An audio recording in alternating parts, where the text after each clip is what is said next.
ನಿನಗೆ ದೇವರ ಆಶೀರ್ವಾದ ಇರ್ಲಿಲ್ಲ ಅಂತ ಅಂದಿದ್ರೆ ಇಷ್ಟೊತ್ತಿಗಾಗ್ಲೇ ನೀನು ಏನಾಗ್ಬಿಡ್ತಿದ್ದೋ ಅಂತ ನಿನಗೆ ಗೊತ್ತಿಲ್ಲ.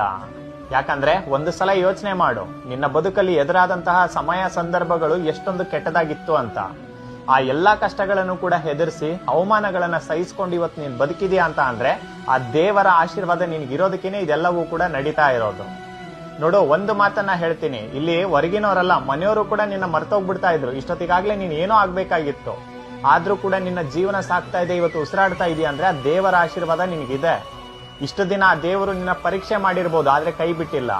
ಇನ್ ಮುಂದೆ ನಿನ್ನ ಬದುಕಲ್ಲಿ ಬಹುದೊಡ್ಡ ಬದಲಾವಣೆನ ತಂದೆ ತರ್ತಾರೆ. ಆದ್ರೆ ಈ ಮಾತಿನ ಮೇಲೆ ಭರವಸೆ, ನಂಬಿಕೆ ಅನ್ನೋದು ಎಷ್ಟಿರ್ಬೇಕಂದ್ರೆ, ಸಾಕ್ಷಾತ್ ದೇವರು ಇವತ್ತು ನನ್ನ ಕಣ್ ಮುಂದಿದ್ದಾರೆ, ನಾನು ನಂಬಿದ್ದೀನಿ, ನನ್ನ ಜೀವನ ಬದಲಾಗುತ್ತೆ ಅನ್ನೋದನ್ನ ತುಂಬಿಕೊಂಡು ಒಂದು ನಿಯತ್ತಿನ ದಾರಿಲಿ ನಡೀತಾ ಇದೆಯಾ, ಧೈರ್ಯದಿಂದ ಮುಂದೆಜ್ಜೆ ಇಡು, ಖಂಡಿತ ಗೆಲ್ತೀಯಾ.